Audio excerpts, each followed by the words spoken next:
chug some beers and make some bad gambling picks. Welcome to ChuggieBets. Worse. Being the person who starts a fight and getting knocked the fuck out, or getting knocked out and getting a worse penalty than the person who knocked you out.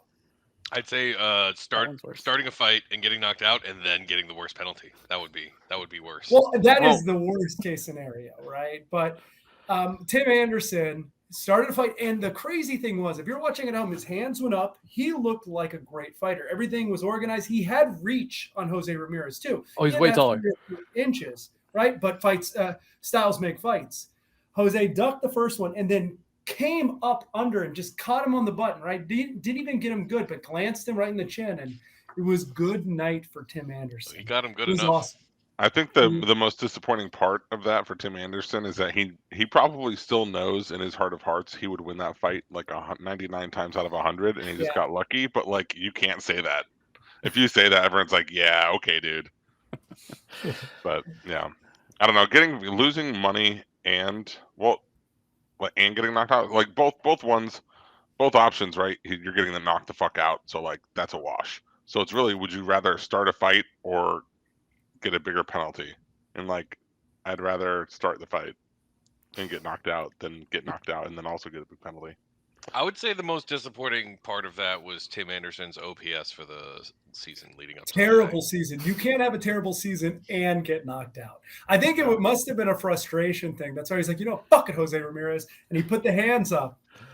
You can't do both. He's a negative WAR player this year. Like, he's usually pretty good, and he's a negative WAR player this year. Like, it's like when you think things can't get worse, and you're like, fuck it, let's throw down, and then you get knocked out on like national television, and everyone makes fun of it, and you become a meme. Like, you're like, oh shit, I guess it can get worse.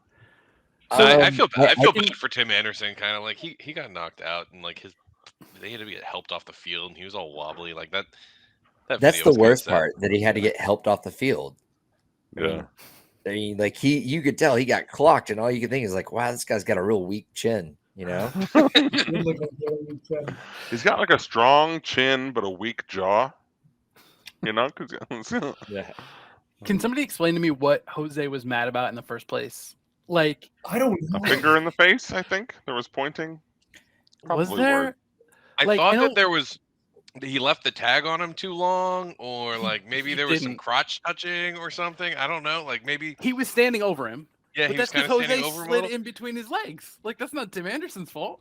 Yeah, but then he kind of like. Out too. Yeah, I think when he got up, he kind of like hit Tim Anderson in the nuts a little or something, and then that kind of like sparked the fight. But Tim Anderson wasn't the one that was mad first. Jose got in his face first. That's the first thing that happened. Like, and Tim Anderson started the fight because he like threw his glove down. It was like a hockey thing, right? Mighty Ducks, stick, glove, jersey, shirt. Yeah.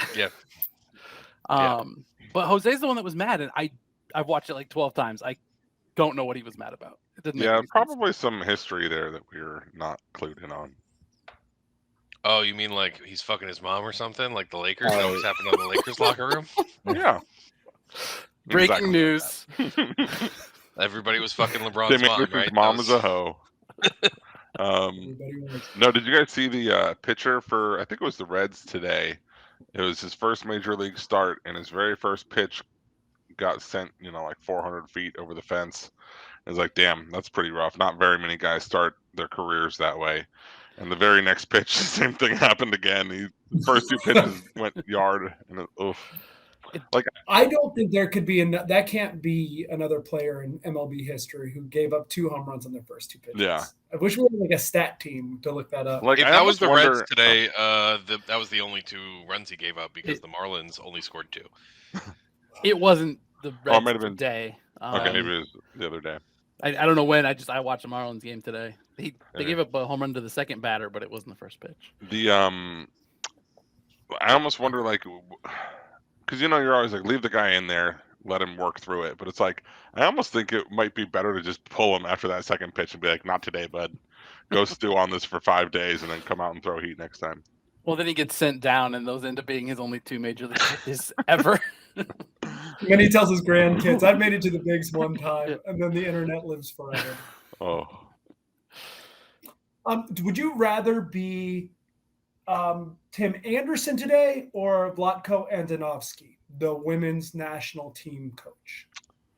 He probably won't be the coach by the time this is released, really. I'm either way. Please, Greg Berhalter's still the coach of the U.S. men. We can do amazing things. What do you think it was? Berhalter's not nearly as bad as this guy. I mean, Berhalter got us to a win in the same round. Yeah, but expectations are a little different. Yeah. No, I agree. They got us to the same place, though. I think. Well, no, Matt, I don't know how you can be upset. They were a millimeter away from winning the World Cup. That was the most ridiculous quote of all time. That's such a bad quote. They lost by a millimeter. They did not. They were not a millimeter away from winning. She's so unlikable. I don't know what it is about her. Keeper? Who was it? Nair. Oh, the goal. Oh the man, goalkeeper. that text message that Matt was sending on about her. No. Let's not do that. I don't need that out in the open. But hey, everybody, welcome to ChuggieBets. I've got Andy above me. I've got Al in the middle. I got Danny to the corner. Sunshine to the side. Let's drink some beers. And I agree. She is super hot, Matt. I agree too. Sorry to out you like that. So, Wait, are we talking about Sweden's keeper? No, I'm talking about Nair. Sweden's keeper was super hot.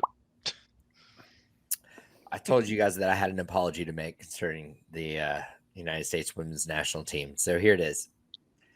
I'm sorry, because I was the guy at the bar, when we're bitching about, how they played in the group stage and just talking about how, like, oh man, they're just not the old guard. They're not playing as a team. They're not this, they're not that. And, well, in the end, it was the old guard that shit the fucking bed. Dude. Yeah. Bad. I saw a clip that was like Megan Rapinoe World Cup highlights, and it was like 4 plays because she didn't play much, but it was all like big whiffs on wide open nets. Yikes. That when that ball went right beside her in the Sweden game, and she dropped to the ground like she was, I don't know. She's one of the best players that's ever played for women's soccer, the U.S. women's soccer team. But this World Cup, she should have hung it up. It's just unfortunate. Stayed on the bench. Just stayed on the bench. Like, they only used 4 subs the entire tournament. Like, that was a huge coaching mistake to play her. Like, he had to see it in training that she didn't have it. Like, she just didn't have it. The whole World Cup. I mean, she didn't get a ton of run, so I get, like, you can't rag on too bad. It's really like you hope you put your best player out there in theory, and in the moment they kind of rise up to the occasion, and that wasn't it. But I mean, she skied the PK, and then and it would have won it. It would have won it. Win the match. And then Kelly O'Hara hit the fucking sidebar. The keeper guessed right on Rapinoe's at least, though, so I wonder if that kind of affected her shot. Yeah, knowing she had to put it like on the money. Yeah. But yeah, that's an ugly way to go out. It was an ugly tournament in general, right? This team, they just didn't have it. Sophia Smith looked masterful in the first game, and then kind of like just ghosted. Now she does a lot of great things. She's going to be great in the last game until her PK. Yeah, I mean the PK, the big moments, she kind of disappeared from. We scored how many goals did we score in the whole tournament? I think 3. 4 in 4 matches, something like that, and 3 of them were against Vietnam. Yeah, I think there were 2 scoreless draws, right? Yeah. And then I think so it might have been 3 against Vietnam, and that was like it. And we need to have context here. We had a bunch of injuries, and this women's World Cup has been crazy because there were subbing on people that were 35 plus. Like, we have better soccer players than this that are in their 20s. Like your athletic prime is 27 to 32. Why are we subbing on people 35, 38? Like, there are better women athletes on this team, and they're sticking with the more famous players for too long. Yeah. And it's not No, I mean, no, it is. It's not like national. It's like inner workings of like FIFA, not FIFA, but U.S. Soccer Organization politics. Because there's a lot of that other conversation happening too, and I just don't want to. I don't know. Yeah, I'm just saying. I mean, like, there's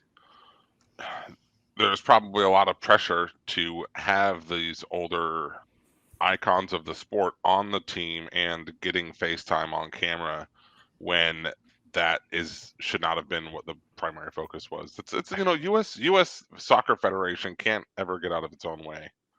Like, that's true, but like, I don't remember it being like this when like Mia Hamm and Brady Chastain were passing it along to the next guard. What were their names? I don't Abby remember. Wambach. Abby Wambach, and what was the other? And the other, Megan Rapinoe. No, yeah, she was slightly after them, but Sue Bird. Sue Bird's got a hell of a no, the one who scored all the goals. Anyway, I guess Abby's probably scored all the goals. Yeah.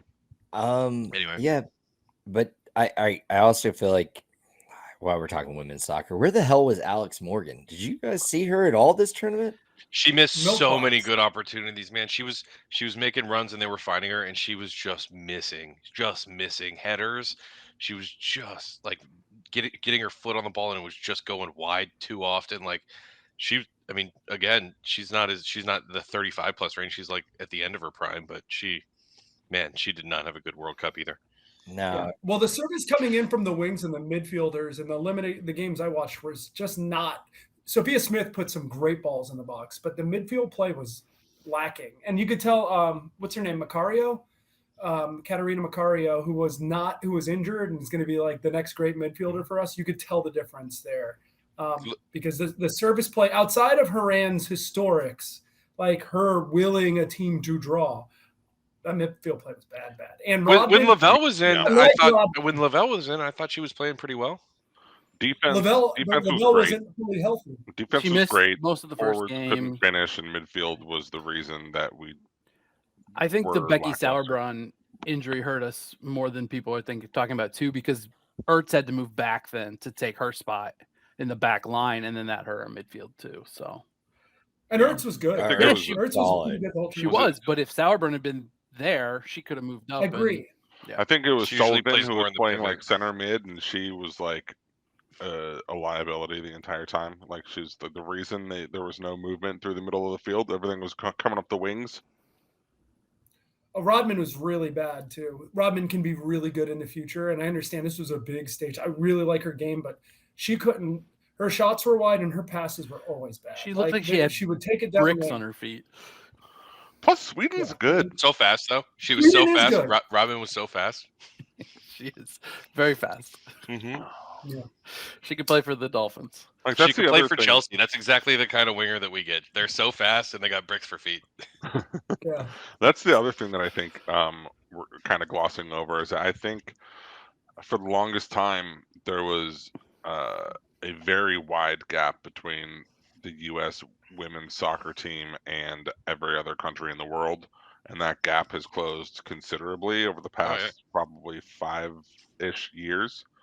And club teams are investing now. Exactly that. It's a credit to the European nations realizing the importance of women's soccer as a professional league. Like Barcelona's fucking awesome. Lyon's really good. Chelsea's really good. There's some really good women's teams out there, and they're making the investment now, right? And we used to have the Title IX advantage in the United States for a long time, where we had to have women's sports at colleges because of Title IX.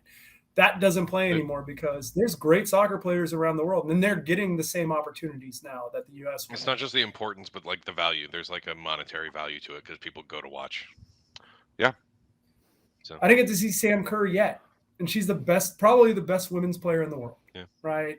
And she gets paid like a great soccer player, not a women's soccer player, a great soccer. I don't know. Reece James' sister's pretty good. I can never remember her first name, but Lauren James, that shit she did against China was bananas. Yeah, she's really, really good. Talking about bananas goals, this Lionel Messi guy, he's pretty good, huh? Oh yeah. That's all I got there. They're just real good. Oh my god, that match last night, man! If you didn't watch it, go back and watch it from minute 60 on. It was bananas. It was like a fever dream because the beginning was not good, right? I mean, Messi scored in like the first 10 minutes, and then it was a big replay because they called it back because they said that Josef Martinez was in the way, but he wasn't in the way, and then they gave him the goal anyway. It was a little bit of drama there. Oh, there was a lot of drama. There's 2 own goals that happened in hilarious fashion. Robert Taylor tried to tip the ball back to the goalie. Calendar was too slow. Royals right in the goal. That one, not a great own goal, but that happens. The second own goal, Chris, I don't know if you want to describe it in more color than I've got. It couldn't have been more intentional. This guy thought he was heading the ball into his own goal against his own goalie. I mean, it was the textbook example of how to hit the ball in that service. When they provide that service, you're gonna. I'm sorry, you guys can see that. Nobody can see that, but excellent radio, radio. So when they're doing this and then they go to do that, and you're like, it was a rocket. It was a the whole ChuggieBets on YouTube for sure. It was a rocket. Like he was giving a. Yeah. Oh man, it was a straight up chicken head moment, man. It was. But then that final goal, 4-3, when Messi came up on the free kick, I couldn't believe. I don't know if I feel like an idiot because I'm like, there's no way he can do it again, and he always does it. Like, is that the definition of insanity? Expecting something different from the same result? Like, it was fucking remarkable. Top corner, over the wall, past the keeper. He's pretty good. Yeah, so he's pretty good. It's crazy so often, and it's like every week the guy's scoring like golazos. It's nuts. Yeah, up until he now is the goal leader on the team. Up until last night, it was Josef Martinez with seven goals. He's played how many matches with Miami? 3.5. Yeah, and now he's surpassed that.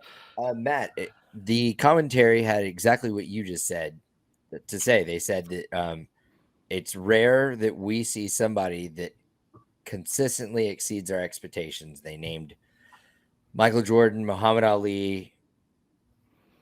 I forget who else they named, and they were like, now Lionel Messi. God, I mean, I want to be an Inter Miami fan now, and it hurts a little bit inside. Oh, okay. So as an Atlanta United fan, Chris, does it make you angry that how Inter Miami set this up? Like, realistically, be honest here, because it's kind of sketchy. Apple gets involved to bring him to Miami. And I get it. It's for the future good of the game is the idea here. But Apple's in bed with I am not upset about that at all because, like you said, it's for the future good of the game. This can only attract more, people that need to retire to the MLS, where really Messi's just kind of he's just playing for fun. Scoring goals. He's going to dominate an entire league. And I think you said Balloon d'Or winners wrong, not people that need to retire. People who won the Balloon d'Or. 7-time Balloon d'Or winners. Who just won the Balloon d'Or need to go to the MLS the next season because that's what you're supposed to do right after you win. Yeah, I'm sorry. That was a terrible way to say it. They need to retire. He doesn't need to retire. He could retire and not give a shit. He doesn't need money. He doesn't need anything like that. But I think it might be time for people out there to maybe bet Miami wins the MLS Cup. I like that. I bet you the odds aren't as good anymore, but I'd be curious to see it, considering it'd be quite a Cinderella story to go from last place at midseason to win it all. That's how I feel. Like that, I support that Cinderella story. I'm an Atlanta fan. Danny's gonna come watch Messi play Atlanta. I'm not gonna say Miami play Atlanta. Messi play Atlanta. The Inter Messi. Yeah, but the Inter Messi. I you know what? If they win every game from here to the end, I'll just be happy that I was here to see it. That's true. That's a good perspective. I would not be that gracious, I don't think, with my family. But I'm proud of you. So last week was a crazy week as far as college football. I don't know if you guys have seen this, but yeah, I have never experienced a week like last week in the offseason. And look, I know some people here disagree, so I'm going to open this up. I think college football's drama in the offseason is unparamount to any other sport. Because you have the characters, the coaches are the characters. Soccer has coach characters as well, right? If you get into the upper level of soccer, but no one gives a shit about like Monty Williams did this or Greg Popovich. No one cares for the most part. They're fucking boring. They're boring people who coach basketball. But you got characters. Man. People care about the basketball coach. Derek Fisher was a basketball coach. That's true. There was some stuff that happened there. We already talked about it. Was he? What was his story? He was begging Matt Barnes' wife, ex-wife, or mama, baby mama. He was basically living in Matt Barnes' house with his wife and kids. It's like an Isley Brothers song. Yeah. It's a sad place. You're contagious. But I know Danny disagrees. I know you're not into like the college football drama. It's not that I'm not into. There was a point in my life where I was into all of this like conference realignment, like Miami leaving the Big East, go to the ACC. It was such a big deal, conference realignment. But it's kind of like just boring now, and it's like every year somebody's moving and going somewhere else. And at this point, like all this extra stuff that they're adding around college football. Like I love college football. Don't get me wrong. I love college football. I love the games. I think that like this year I'm just going to kind of like watch the games and bet on the games and like the rankings and like all the drama that goes around the rankings and like who gets into the playoffs, who doesn't get into the playoffs. And I'm just going to like watch each bowl game and watch like they'll set it up and there'll be games and they'll all be fun to watch. But like deciding who gets what and who does what, it's all kind of tired at this point. Like it's overdone, I guess. I don't know. There's way too many podcasts about college football, I guess is my point. Not enough. There's only one out there, and that's ChuggieBets. Yeah, just remember, tune into ChuggieBets, our college football podcast. Be sure to rate, review, and subscribe. You know what I'm getting at, though? There's just too much. There's too much, like, conference realignment crap. Like, they're doing it wrong. They're doing it wrong. They're doing all of this shit wrong. Everybody knows that there's a better way to do it, and they just won't. And it's annoying. So I don't care. Is really the point. They're doing it wrong. I think for me, if it were, if we were talking about Lane Kiffin dating a 25-year-old, co-ed from Ole Miss, or talking about, Mike Gundy like doing some stupid shit, like that's way more fun than like getting into the business side of college sports. And like basically it's like listening to Danny talk about his work. It's like it's like accounting where like it's there's too many debits on this side and not enough credits on this side. It's like, okay, I don't really care. Like this isn't like if that happens, somebody screwed up real bad. They have to equal. Yeah, that's not where you want to be. Your statement of cash flows is fucked. Yes, and that's what's wrong with college football. No, that's basically like that's how I view this like conference realignment talk. It's like it's a lot of bullshit about money, and it doesn't really interest me. Whereas like if it were how the kids are spending the money, that would be great, but they're not going to see a dime of it. It's going to be a bunch of fucking old fat white dudes on blood pressure medication getting super fat checks that why are you talking shit about blood pressure medication, man? There's nothing wrong with that, Al. Saves lives. Hey, I'm with you. I'm just saying. I'm telling you, the people that are Andy, you're on my team these checks. Here, right? I invite the drama. I don't care if it's like absolutely accounting 101. It's the best. I can't wait to watch Bobby Petrino at Texas A&M. I cannot. Wait. That's gonna be fun. That's good drama. In a month, the games will overshadow all of this, and like nobody will be talking about this nearly as much because we'll be talking about games. And yes, that is more fun talking about the games than talking about this. But it's August 7th, and there are no games. So if you're going to give me something to talk about college football, bring it on. I'm here for it. Like, let's roll. But like when you're talking about like say the NBA, for example, like when LeBron James comes to your team, your team got better, right? But like when we're talking about kids moving schools here, you don't necessarily know if your team got better because you don't know if like the kid is good or not when you get like a 17-year-old kid deciding he goes to your school. Now the transfer window is much more interesting. Now I will say that the transfer window, when you have like a proven quarterback moving schools, that does kind of intrigue me because your team's getting better because he's proven. it's a little bit more like free agency, because I do think that the free agency aspect of it is interesting. But all the other hullabaloo, like, take it or leave it. The transfer portal is like how I feel on opening day of baseball season as a Marlins fan. Hope springs eternal. We got that defensive tackle, the one, and that's how recruiting feels like to me too.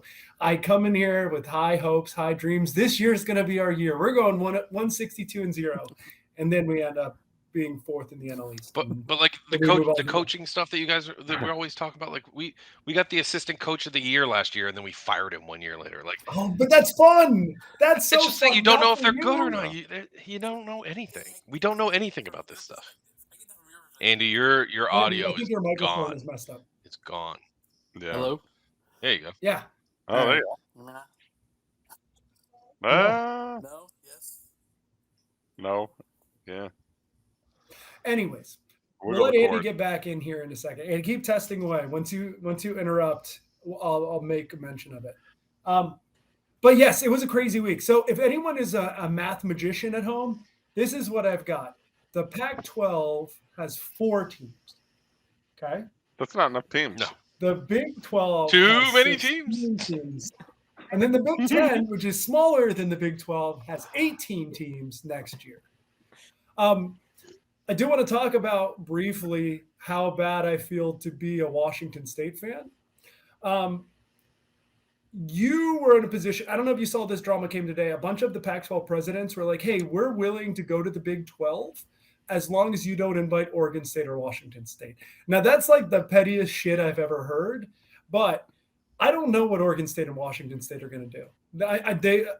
Do you try to stay independent? Do you go to the Mountain West? I don't know what the next move is for those teams. I know Stanford and Cal are talking about joining the ACC, which is just fucking terrible. Why would they want to like exclude some teams? That's some pretty salty, shitty shit. Anybody want to join the ACC?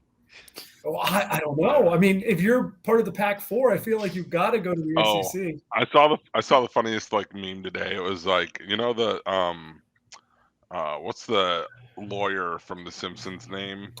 Oh, I can't remember. And he's got the business card, and it's like, you know, he's I forget. Fuck, this is so dumb explaining a meme poorly on a podcast, but you know, it's he does like the grammar changes to it, so it's like a question mark, comma, exclamation. But it was like Atlantic question mark Coast Conference exclamation, like moving the Pacific Coast teams to the ACC. Yeah. Al, can you tell us more about that? And yeah, so the guy's hand, it's only 4 fingers, and they're yellow, and they're like cartoonish, right?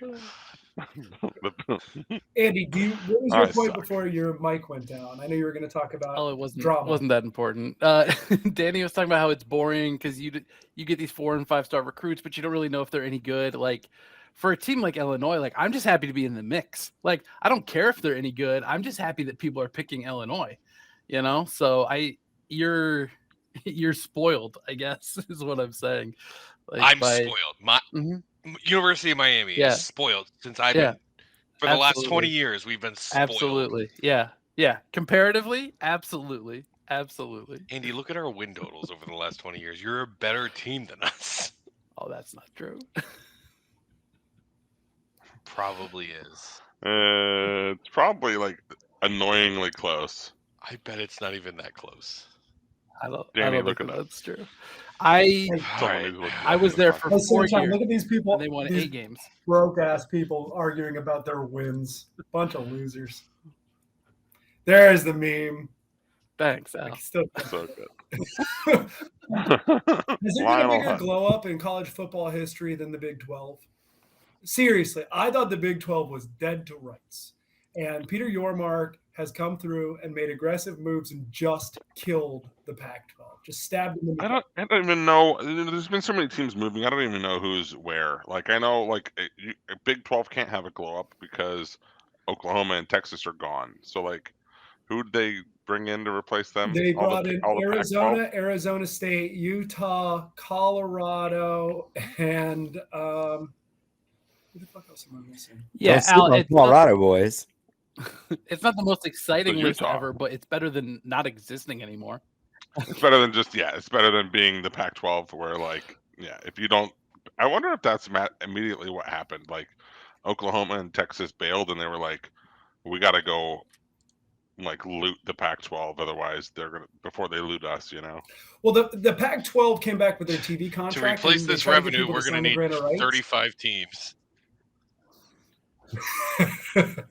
Hey, they're doing it, but they're getting incremental value for each team that adds. Essentially, they're going to be making more money than the ACC soon. So we can make fun of Arizona all we want. This is probably a very dumb question no one really actually cares about, but what's going to happen to the Longhorn Network now that they're moving to the SEC? I think they keep it. So they're going to have their own network, making their own money, but then also get a cut of the SEC? Probably. Them boys are good at business. Who's not good at business? The ACC. There should be no conferences. Boom, fuck you. Nobody gets anything. Okay. All right, we're gonna walk past it. I can't believe the Big 12 is in existence, and the Big 12 feels stronger than the ACC does today. Now, they don't have a national championship contender of the bunch, right? They don't invest where Miami, Florida State, Clemson, they do invest to the level to get to national championship good eventually. But that's not to say that UCF won't open up their purse or there's other teams that can't get into that game now that they have some new money coming in. I mean, essentially, those teams are going to make more than the ACC teams over time under this grant of rights deal. So I don't know. I couldn't have been wrong, by the way, about Illinois. Yeah, they've averaged 5 wins. We've had 1 5-win season. Oh, 5 wins is a great season for us. There's no way we're averaging 5. Over the last 20 years, they've averaged 4 wins, 4.5 wins, something like that. Yeah. So now that is Oregon and Washington a flyover state also? I know you said California was the original flyover state, but now we're flying over the whole Pacific Coast in the Big Ten. I can't wait to I talked about UCLA Rutgers being the who gives a shit game of the year, but Washington Rutgers may beat it. I don't care. I do not care about that game. Colorado, West Virginia, the new Big 12 matchup. That's going to be the John Denver Bowl. I like it. I hope, no, I'm not even going to say that. That's too morbid. What would be the trophy? Like a piece of the Rocky Mountain? A piece of the wing? A wing of John Denver's plane. A horribly disfigured helicopter prop. Whatever it was. So Big Ten's got Oregon and Washington. Big 12's got a bajillion teams now. And we still have the dum-dums in the ACC who are locked under a contract that doesn't get better. It gets worse over time. Oh, I want to talk about the asshole of the day. I'm going to start a new segment called the Asshole of the Day. The asshole of the day today is Nick Saban. Nick Saban comes out and he talks about, he's like, oh, this conference realignment stuff is ruining college football. It's like, hey, asshole, you make fucking 3 times more than any of these schools. I'm not saying you're not 3 times better, but the fact you make so much money is what's ruining college football, all right? These teams have to compete. Oregon got offered $20 million to stay in the Pac-12. $20 million on a TV contract. They're only getting a half share of the Big Ten. Guess how much that is? $35 million.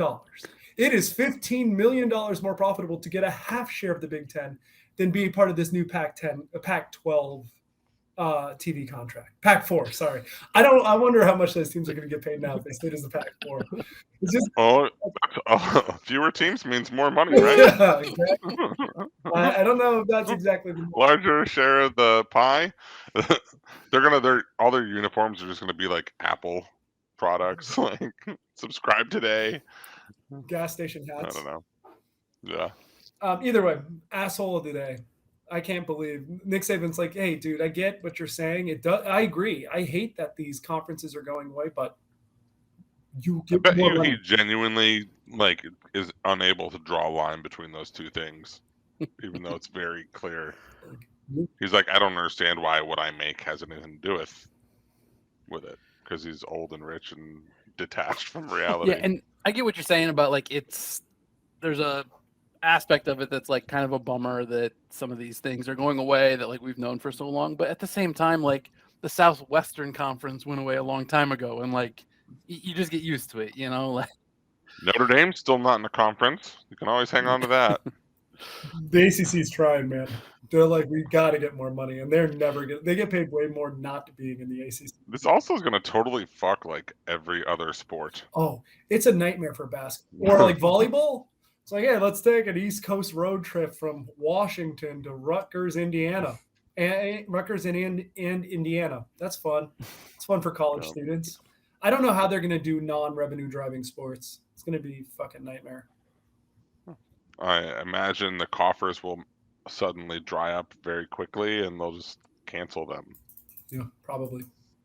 Oh, you know, we have $1 billion for football, but we don't have. All of a sudden, you know, we've budgeted it all. There's none for you. Yeah.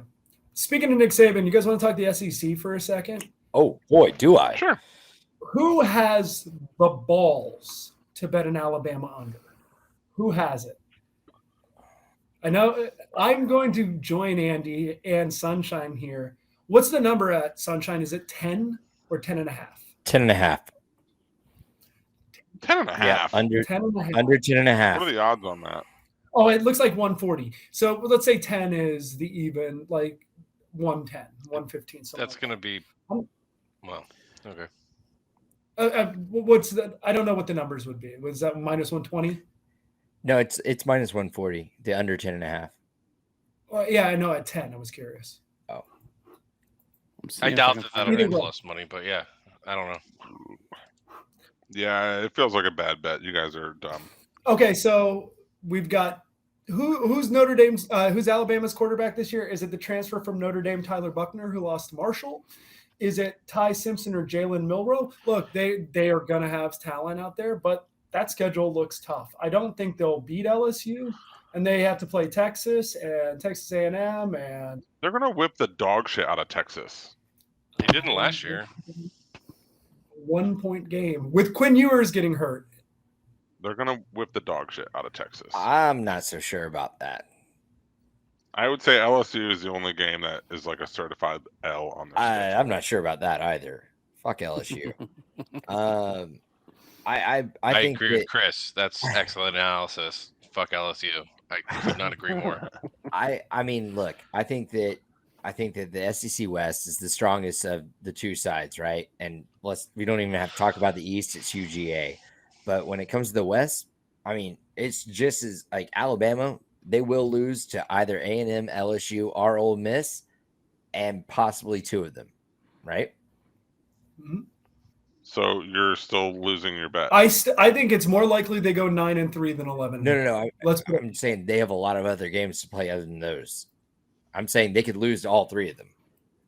They have to play Tennessee. They do play Middle Tennessee State.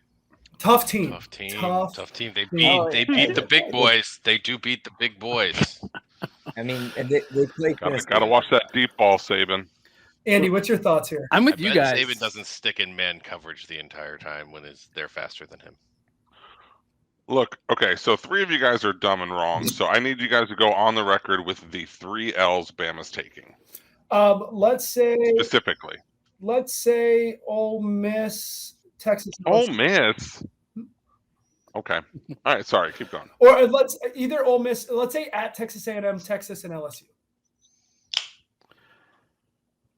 Also, okay. Alan, Danny, if you're so sure about this, I'm not sure. I'm not betting it. What are you talking about? You can get huge plus money on over 10.5. Al, if you're so convinced. If only this was a podcast where we put our money where our mouth was. How much is huge like plus money? 150. That's actually pretty good. I might take that. Okay. Sure. I mean, when you put the plus money on there, yeah. I've got over 10.5. But that's so much money tied up in a 6-month bet that I could be betting on soccer the whole time. Yeah, that's true. It is at least at plus 150. It's sitting there for a good reason. You know, I don't like betting totals. If I have to post the bet, if I have to post the cash, I don't like betting them. If you want to take that bet from me, I'll do it. I'm not paying you plus 150. I do think there's some interesting. Well, you would have had to pay me plus 170 because I'm not paying you vig. So if we talk about the SEC East really quick, I think there's two clear teams. I think Georgia and Tennessee are probably going to be the best of the bunch. We really Anyone think disagree with Tennessee's that? still good, huh? I don't know if they'll be as good, right? I know They lost their prostitute, right? that hooker. They lost a hooker. Bama's only lost 3 games once under Saban. Okay, bud. Put it down. Put it down. Yeah, I think I will. You guys are dumb. Very dumb. Wait, hold on. He has lost 3 games in a season though. One time. Once. Oh, but he has lost 3 games in a season. In his first season. Yeah. Well, I mean, this could be his last season. Why not close it out the same way you opened it? That's 6 and 7. That's a very good point. It's been 15 years or something Lost like that. to Florida State that year. It was great. They sure did. They sure did lose to Florida State that year. So, anyone disagree? Andy, do you have a thought on Tennessee? I think it's Georgia and Tennessee are probably the cream of the crop on the East. Yeah, agreed. I think hurting Hooker loses them. Losing Hooker hurts them. You know? Hurting Hooker just does make you lose. It did last year. Absolutely. They did hurt him. No, my only other thought there is actually like another under in the East, Florida under 5.5. I love it. I love you for saying that, Andy. Just because I hate Florida. So I was going to propose this topic. Is there a chance Florida ends the season as the worst team in the SEC East? Is Vanderbilt in the East or the West? Vanderbilt's in the East, right? So, no. So that's the competition. You have Kentucky with Devin Leary now. Devin Leary at NC State, pretty good quarterback. So they've made marketable improvements. South Carolina ended the season super strong. I know we all shit on Spencer Rattler.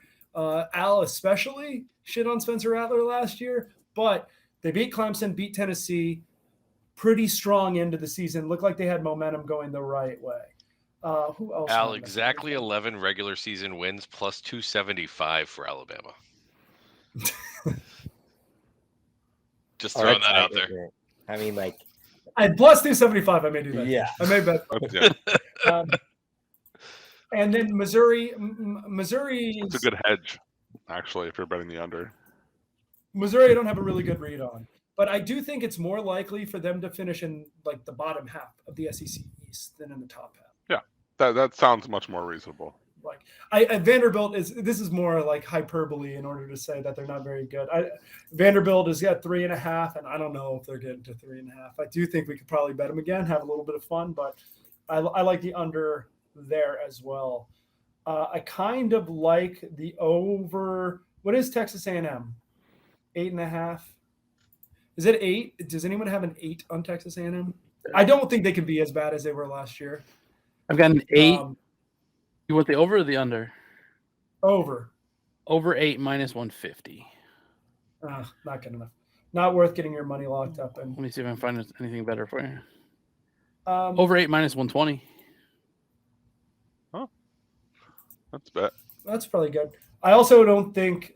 Look, this is going to be a Mike Leach hangover. I think you probably want to go under on Mississippi State as well. It is, oh God, what's his freaking name? The coach.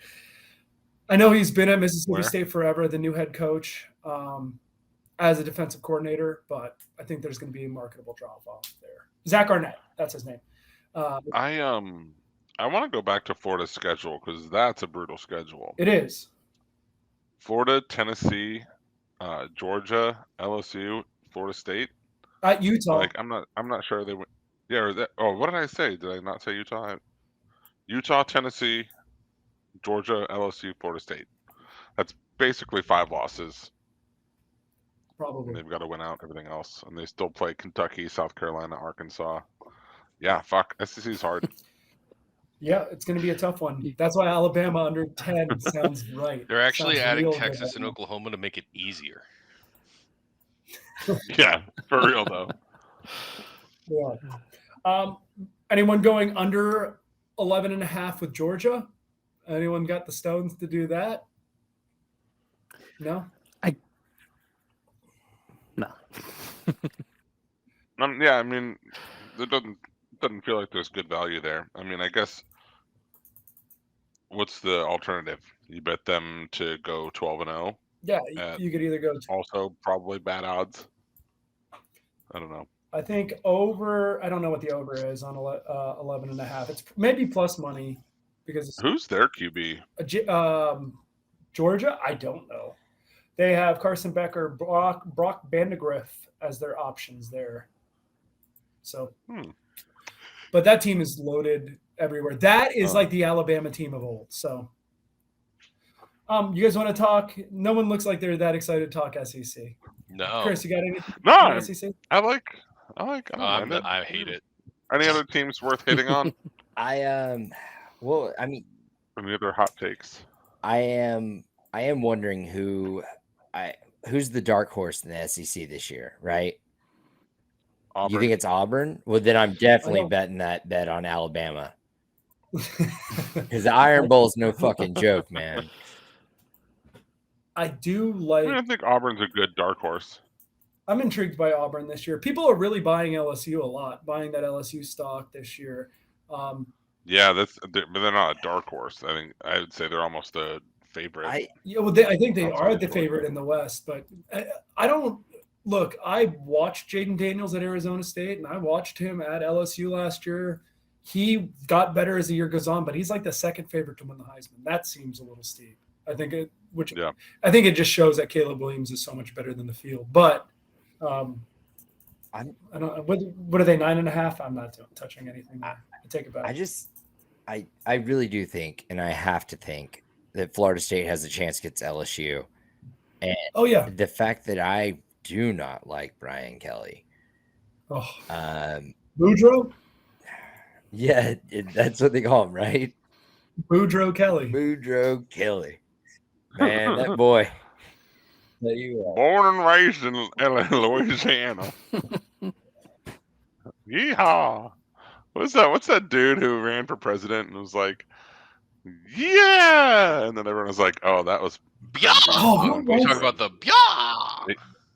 yeah Howard Hughes or something. Howard Dean. All right, let's that's Brian Kelly in LSU. Anyone else have a favorite bet? Andy, anything else you like? No, that's it for the SEC.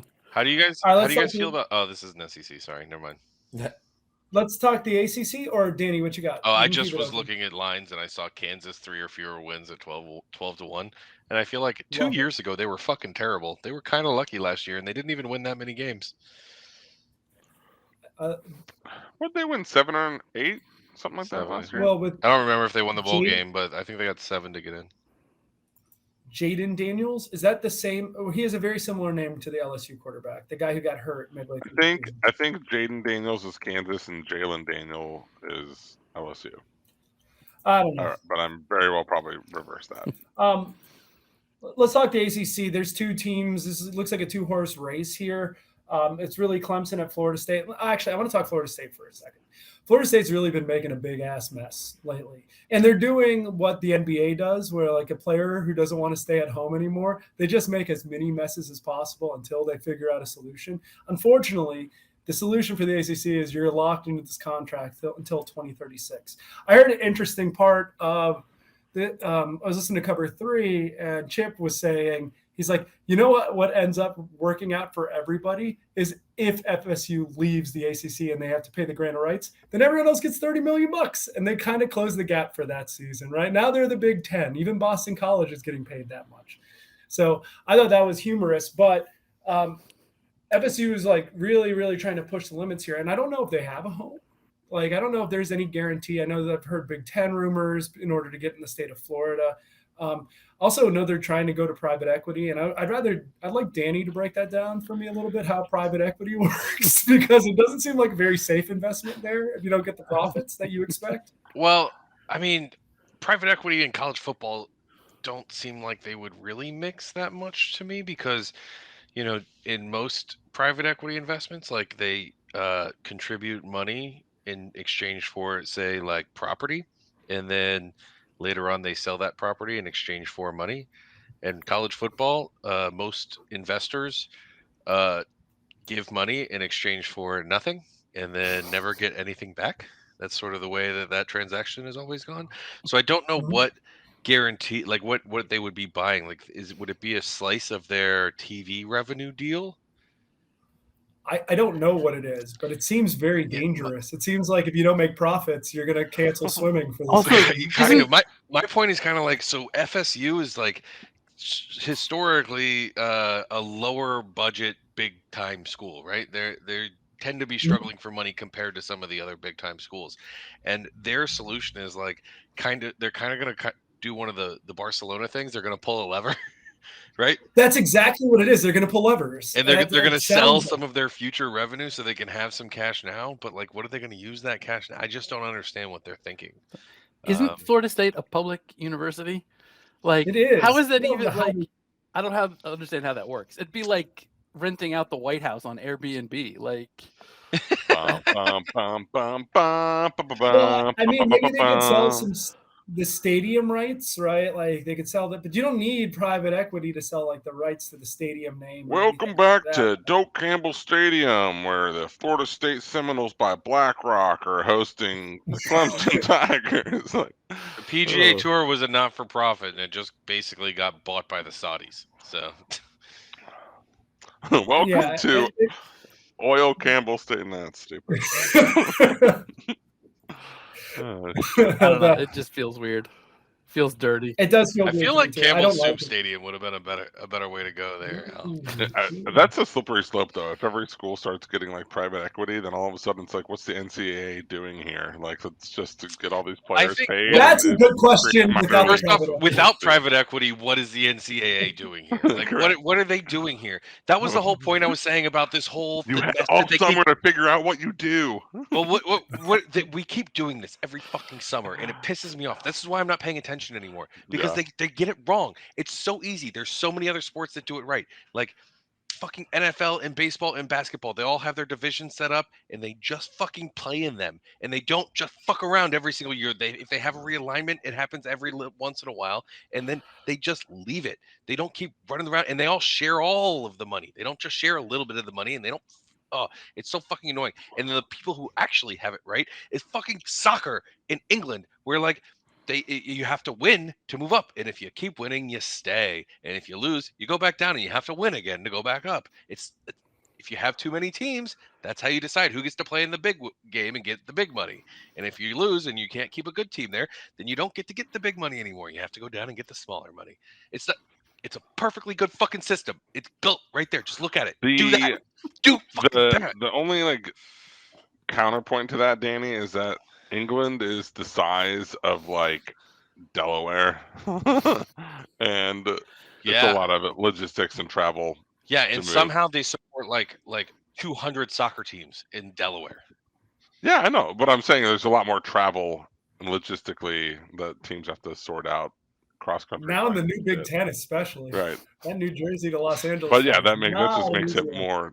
Yeah, but private jets make that flight a little bit more enjoyable. How many pictures have you guys seen? The point, Andy, right? The top division has to have private jets, or you can't make it. How many pictures have you guys seen where they've split in to 4 conferences of 16 teams, where you could split it into two conferences of 8 or whatever? Like, it's very simple to do. Too many people have laid it out how to do it in America, and they just refuse because they're a bunch of old idiots grabbing on to a couple of pennies because it's their fucking job. This is their job, and they're staying relevant, even though it's a bad job. Well, in Florida State's defense here, I wouldn't want to be in a position where my football program is making $30 million less than Northwestern. Right? That doesn't seem fair. Like I would be looking for a way out as well, because you know what you shouldn't they're do. A major revenue driver. You know what you should do? You shouldn't sign 30-year TV contracts. Oh, dude, I agree. I think it was a bad aren't contract. Tied to inflation or some shit. Like what a. Yeah. John Skipper from ESPN literally hosed the ACC, a conference that he supposedly loves, and we fucked them forever. There's a chance. So there's a chance that one or more of us is a grandfather by the time that TV deal ends. Probably. It'll probably, yeah. By the time the FSU is not in the ACC anymore, I'm gonna be Grandpa Matt. You might be. I was saying to Andy before we started recording, I was like, I think I figured it out. So they should just make one really big conference, right? like all the teams in one conference, and then within that conference they could split it into like a bunch of different divisions, like your 5 biggest divisions. You call them like your power division, and then you have like your next 5 divisions, and then you have like regional divisions after that, and then you've solved it. Okay. Because that's like how it is now. Do you get it? Yeah. Yeah, I get it. No, Al, nobody understood. Nobody understood. Can you repeat it? Fuck you guys. I'm out of Did you here. say it slower this time? Can you tell us like it was on a business card? Is that Do you have a Simpsons meme that characterizes what I you were can saying? find one. But in the ACC, we can stop talking about Florida State trying to make a mess. so? Before Just we move bring on, Miami with you wherever you go, Matto. Just bring us with you, please.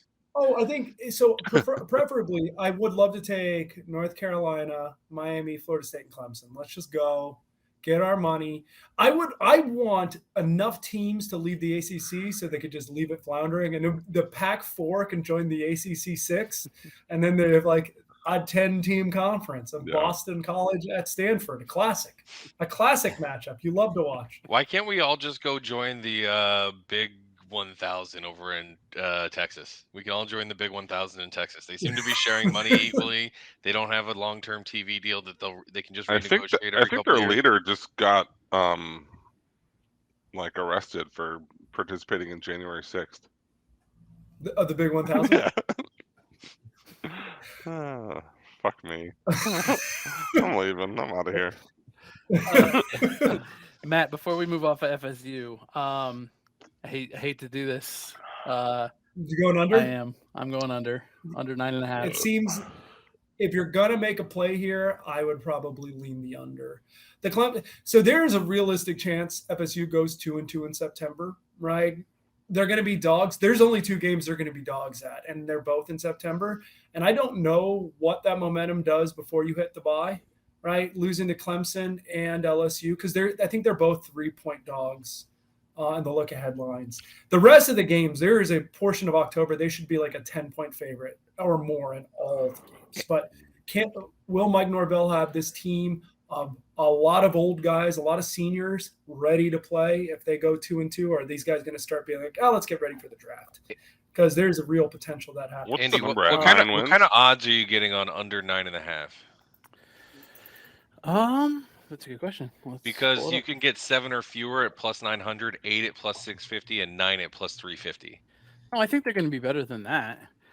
I think we could. I think we're going to be 9-3. No. Or 9 at plus 350. That's under 9.5. Yeah. So you bet all 3 of those, and you're at plus money on your other one. And if you hit one of the if they lose less than 9, then you get plus 600 or whatever. Yeah, under 9.5 is plus 110. There are also 10s out there. You can get under 10 at minus 140. Yeah, so if you were to split your 3 bets on those 3, you would basically get 2 free bets on the 8 and 7 or fewer, doing the exact win totals. Yeah. And you'd still have better odds if they win 9 at the plus 350.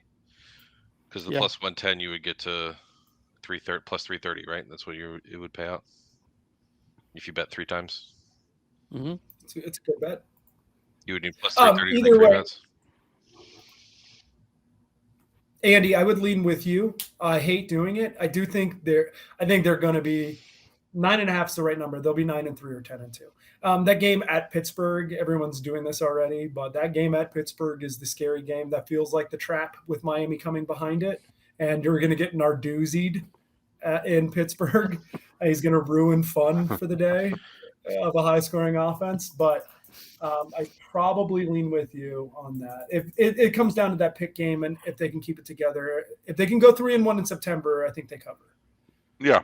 September is going to be a big month for them. It's really like Florida might be like the only, like, as a rivalry game, one that might be that 3rd loss. Or Miami's State stepping on their own foot. Miami's not. You're going to beat us. Yeah. Stepping on their own dicks. Yeah. I kind of like Clemson over 10.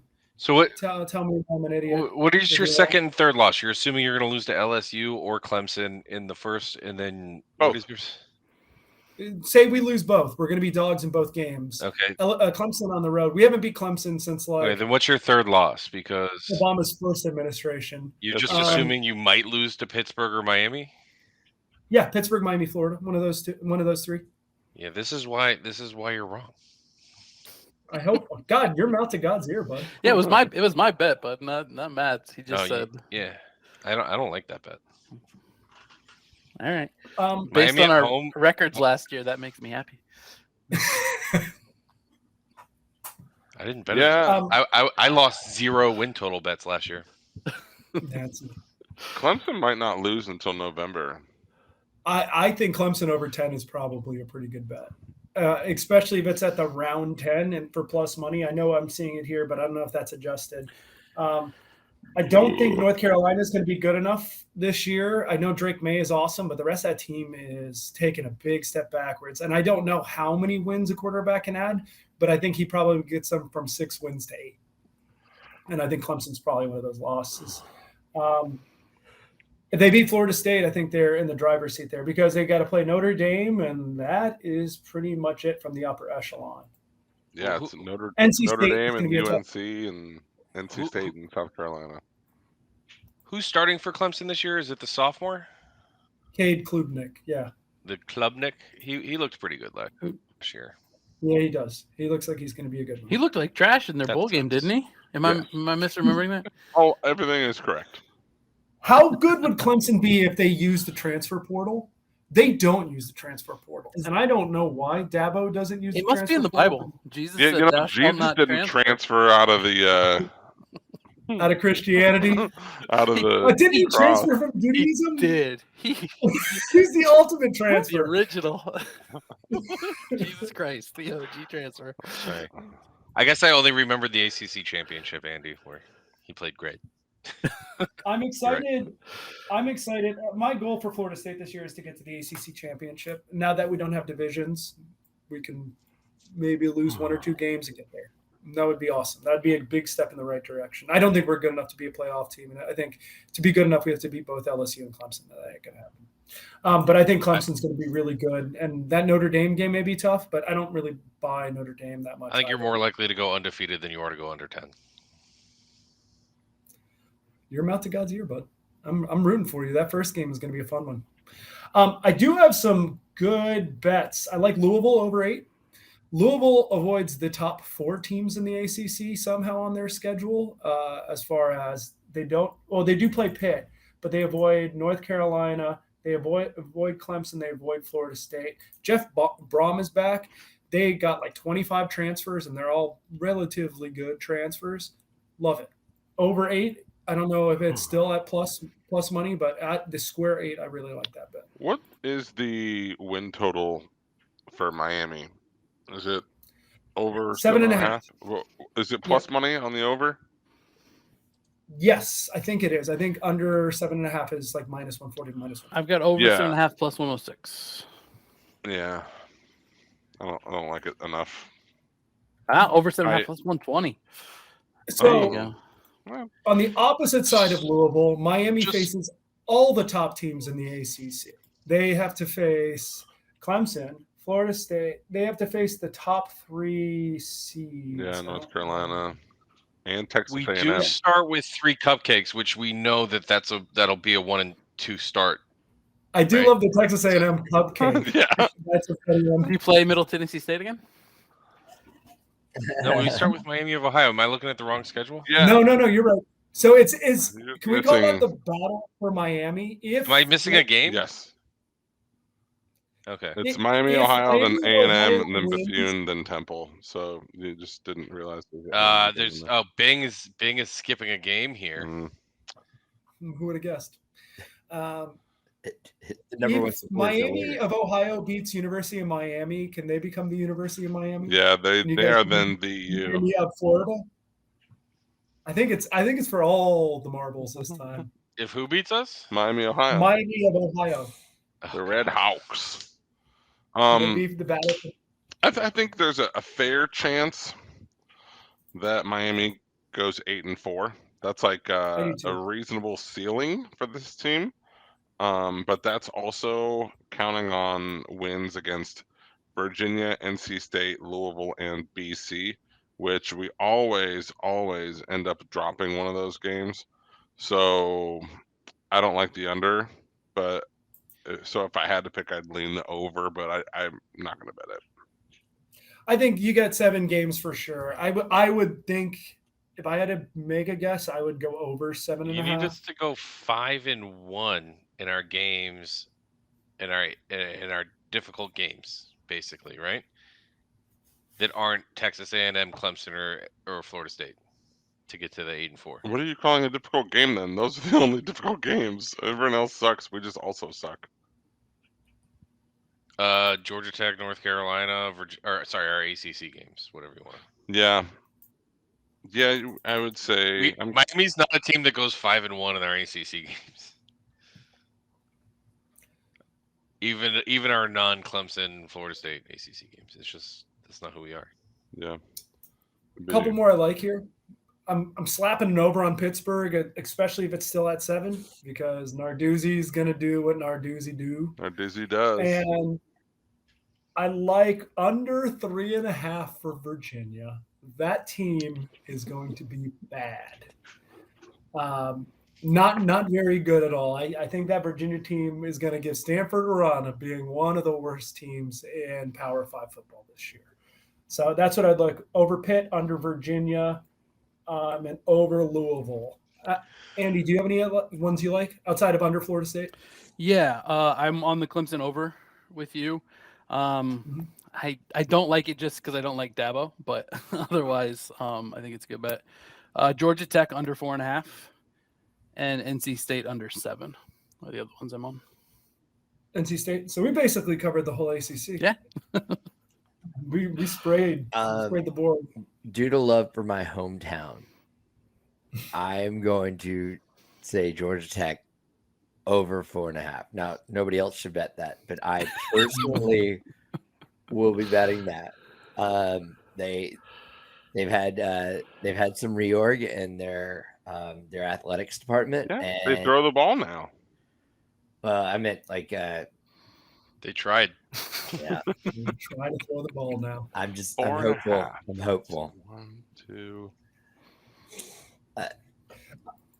I don't know who they're going to beat, but I see it, South Carolina State, and I see Bowling Green, but I don't even know if Bowling Green's a given. I haven't. Virginia, Syracuse, maybe that gets you to Virginia. 4. Then you're needing BC and or Wake. No, all right. I don't see them beating Wake, but SC State, Bowling Green, Boston College, Virginia, maybe Syracuse. But like, what about the upset? This is just... maybe Louisville. Yeah, Miami's always a possibility. We love to lose to Georgia Tech and.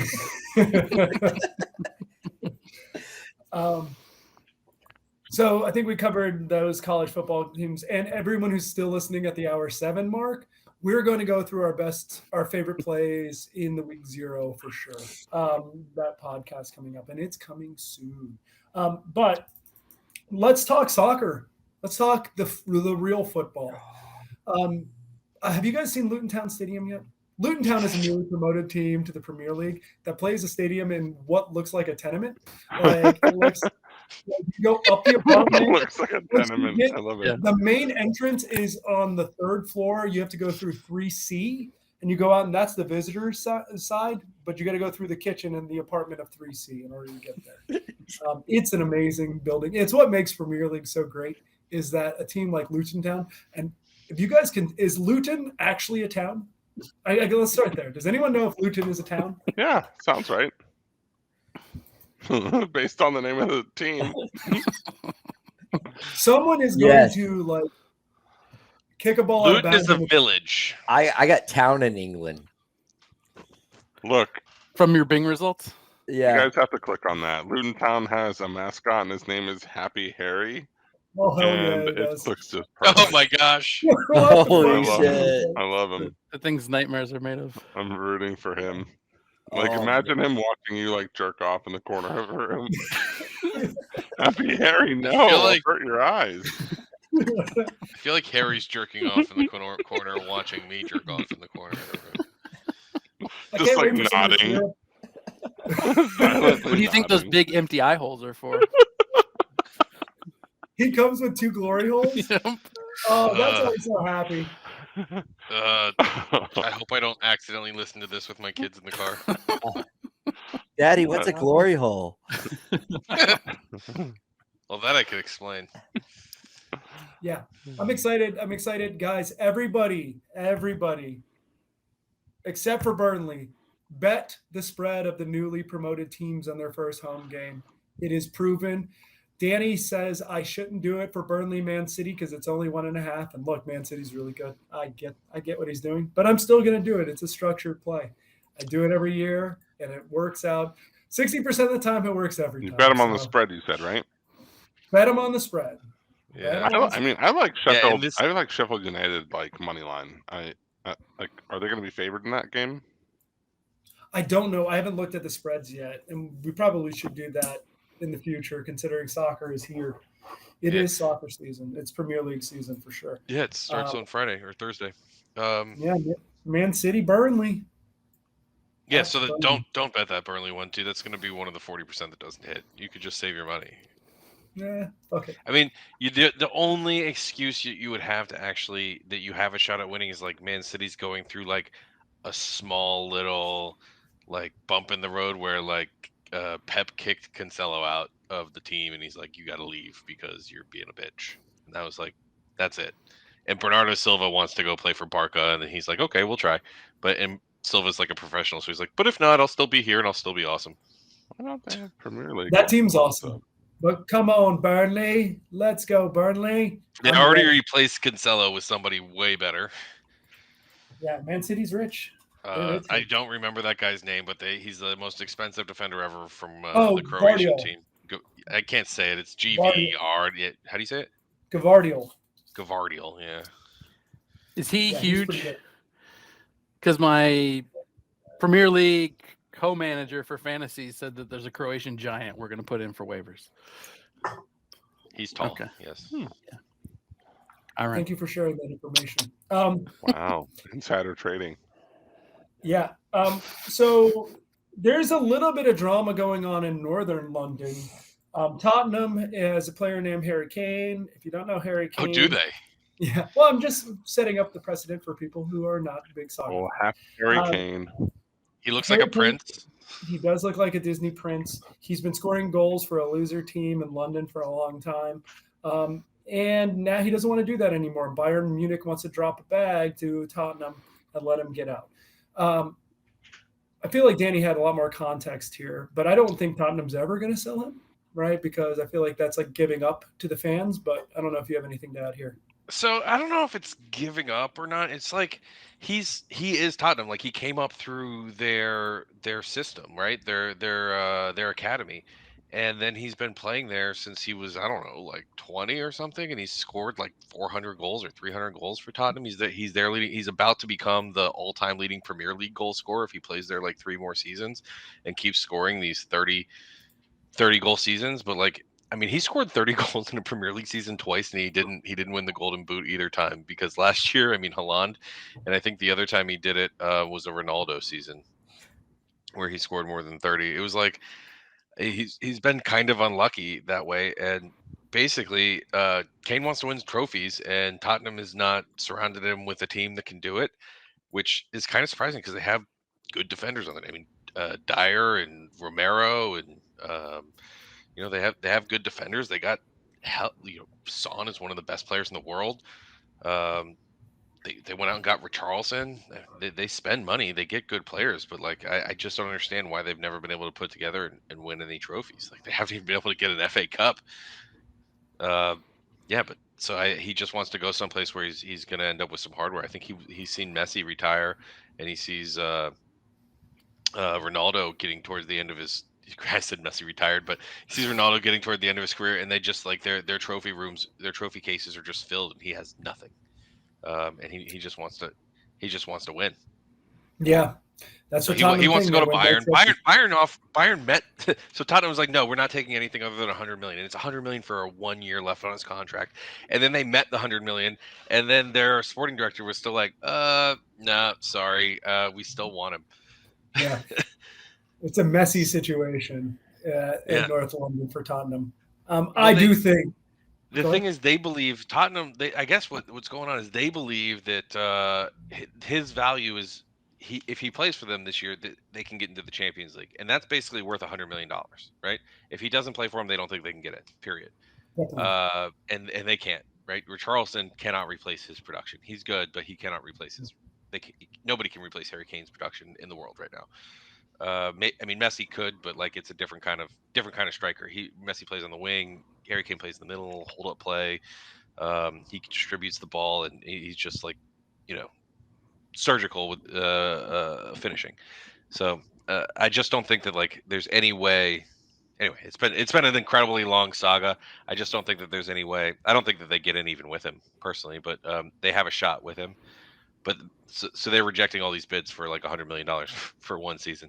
If they're not close to the top of the table, they'll sell them for like $50 million in the second half of the year. Yeah. So you think it's like a January transfer out? They see how they do at the beginning of the season. If not, he's out. That's what I think.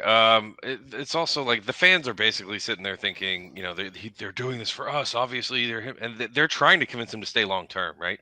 But I just don't think he's going to.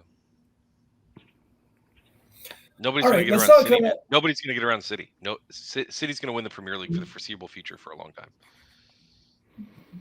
Do you think Arsenal has a chance? Anyone here think Arsenal has a chance? I know they've been investing money like crazy on weird players like Kai Havertz, which Chelsea couldn't have been happier. But like, you want him for $75 million? Yeah. You could have. You could take him. I totally didn't understand their transfer window, man. It like last season made a lot of sense. All the players that they brought in this season just feels like I think they're going to get worse. Well, You think they're going to get worse?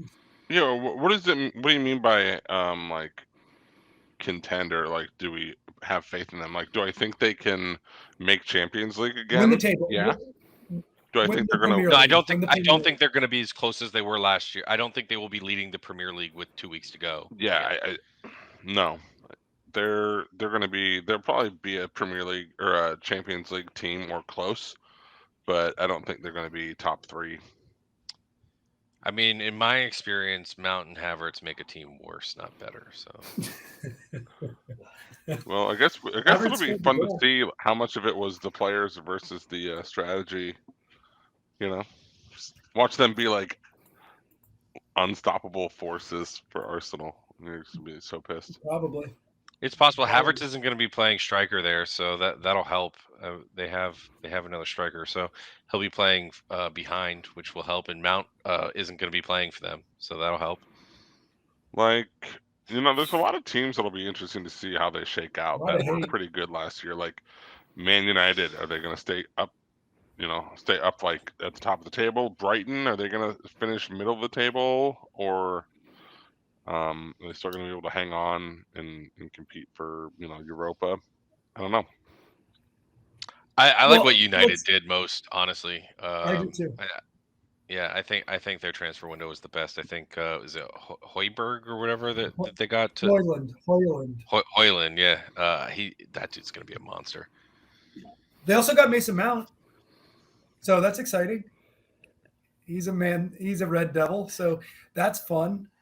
They added a lot of talent across the board. They got Onana as the goalkeeper from Inter Milan, who's really wanted them as well. He was wanted all over England.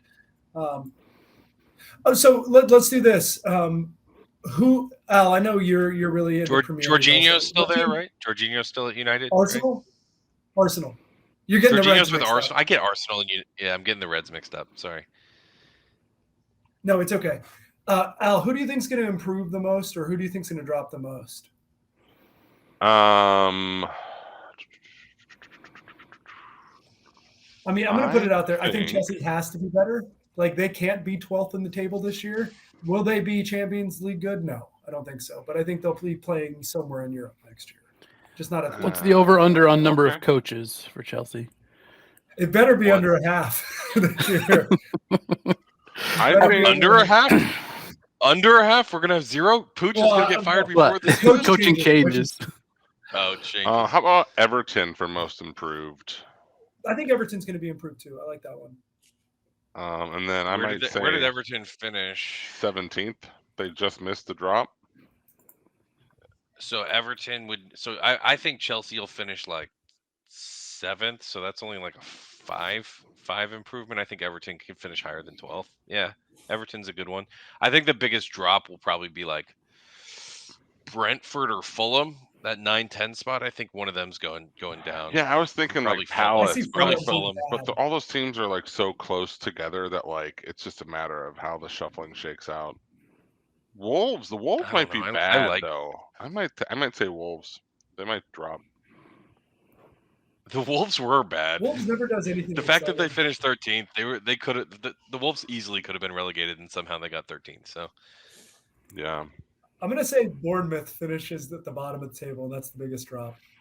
I don't understand that team. Well, you and I we'd be tied then because the Wolves are only 2 spots above Bournemouth, and if Bournemouth finishes bottom of the table, then that means Wolves are dropping, and yeah. Did you ever do your 5 chuggies for me winning? I think so. I don't know. I don't know. I always just assume. Yeah, like You a always random assume? Saturday Pretty big doesn't difference. count, Al. You got to do it on the pod.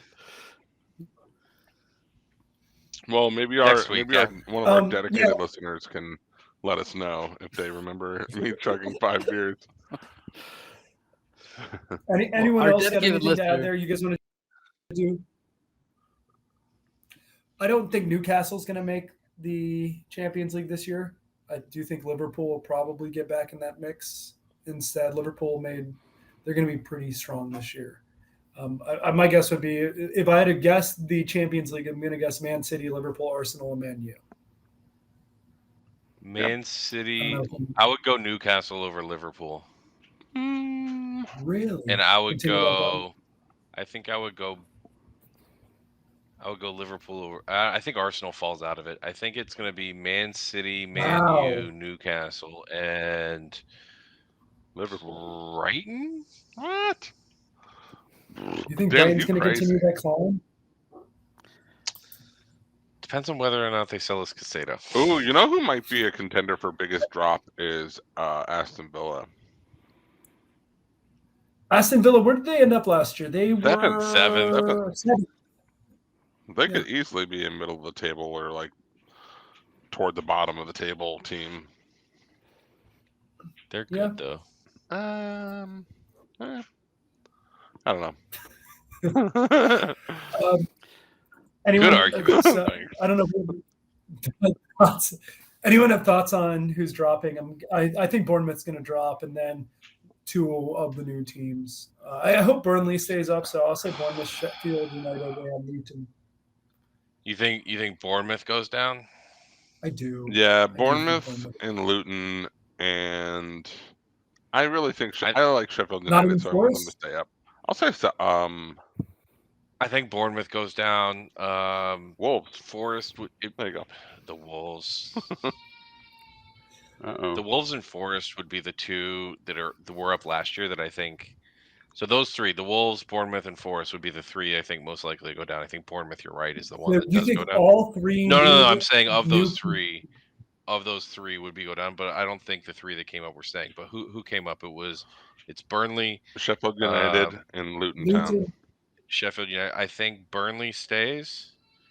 I think Luton Town, and I think Sheffield stays. So I think 2 of them will stay this year. So yeah, I would say Bournemouth and Forest go down. Okay. Andy, Sunshine, you guys have anything to add on the soccer front? I'm just really excited to get back into it. I'm a little surprised Al's not a Newcastle fan. Aren't they the ones with the jerseys that are the black and white stripes? like the referees that you love so much? Officials? Yeah. It's like a whole team of refs. They make a pretty good beer, too. There we go. They do. Kind of adding on to what you guys already said, I do expect Newcastle to be good this year. I think I put them above Liverpool. Okay. Liverpool. Yeah. Like there's just so much to dive into. I'm still stuck on the stadium of Luton, like Luton Town. Happy Harry. Luton Town. Oh, hey, I did find this. It was voted the worst place to live in England. I'm not Town? fucking Well, there around, you go. dude. By who? Okay, let's see. Let me go. That's what's most important. Is it by some uppity snobs or by like the working class peeps? I think it's. Why is it the worst place to live in England? It was all they wanted to say. So don't Google or Bing, just Bing Luton. Turns out it's like a super fun site. Like, well, I bet you it's going to be a great place to catch a game. The commuter town brutally named every year as one of the UK worst places to live. That was a day ago. Wow. So, there's a cool video. Yeah, is Luton the worst place to live in England? I'm gonna watch it. Anyways, they're known for hat making. They're the Hatters. Yeah, well, did you see Happy Harry? Yeah, he's got a little straw. He's in my background. He's my background now. What can I say? I'm a Luton fan. Big Luton guy. So I think Newcastle. I think you're underrating Newcastle, Matto. I think that the addition of Harry Barnes and I think Anthony Gordon with another like a full season and a full off season with them is really going to change that attack. And they basically kept the entire defense together, which was already one of a historically good defense. They only gave up 33 goals last season.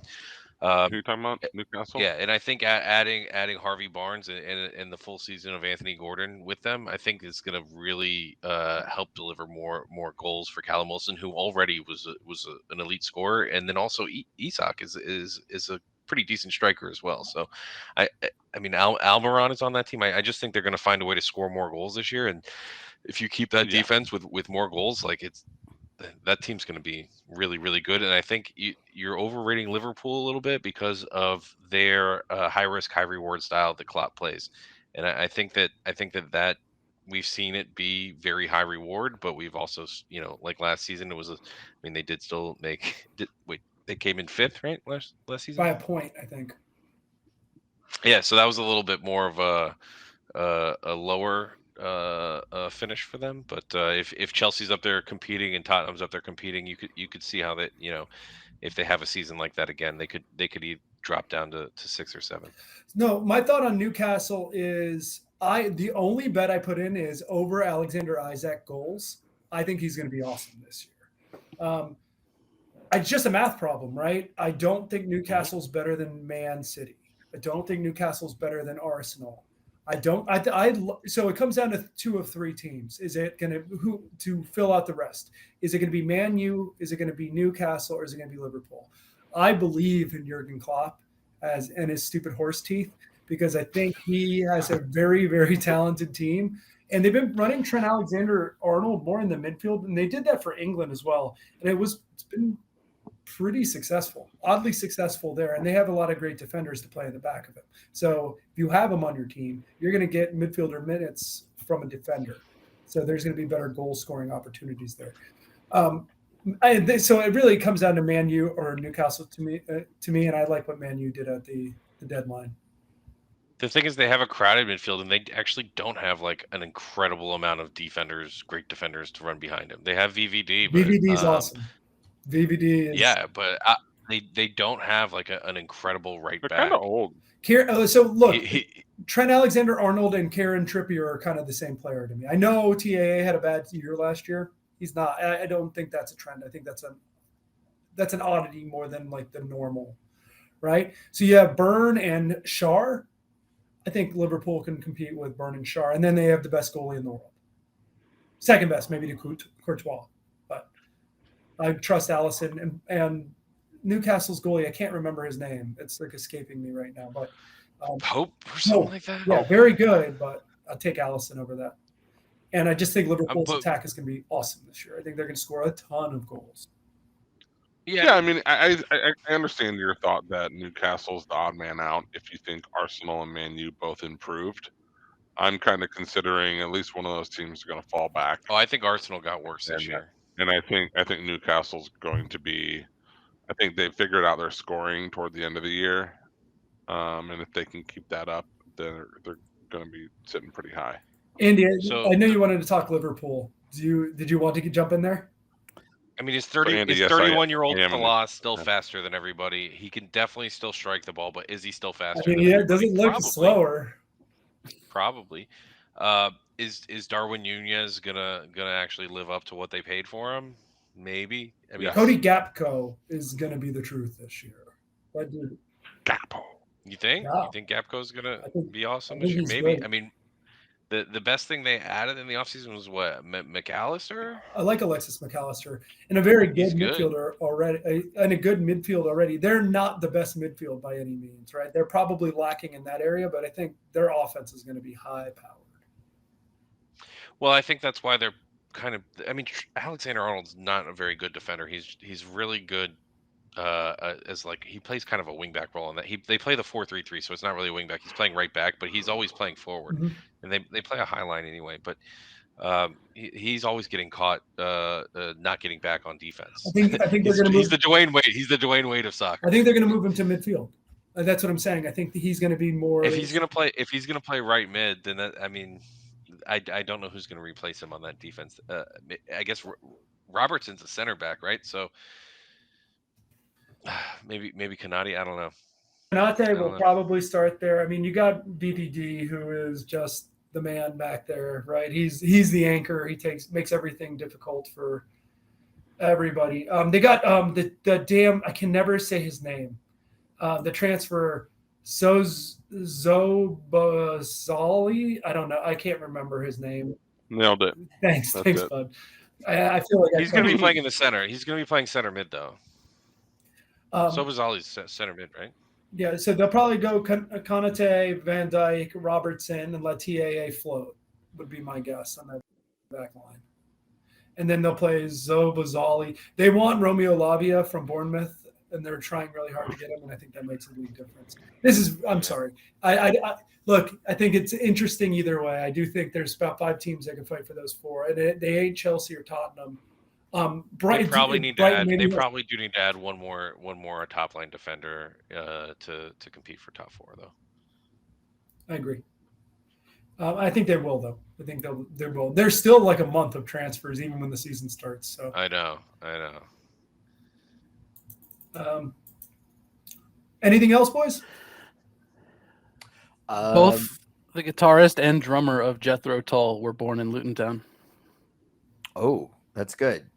Wow. Working class band. Oh no, internet? Is my internet having issues? No. Yes. Well, yeah. So the ours. song Aqualung sounds like Luton Town. It's about a creepy pervert who watches little kids. That is what's coming out of Luton Town. Happy Harry. That sounds right. Happy Harry. It's probably Happy Harry. I feel like if you spend, It's a song about Happy Harry. I feel like if you spend too much time in Luton Town, you get a condition called aqualung. Aqualung. That's just breathing in the air of the tenement building that is the stadium. Tenement is such a good. Sonny, word anything for else? that. Buddy? Yeah, if you guys are It's a looking for funny some thing. videos to get lost to, the coach of Man City, Pep Guardiola.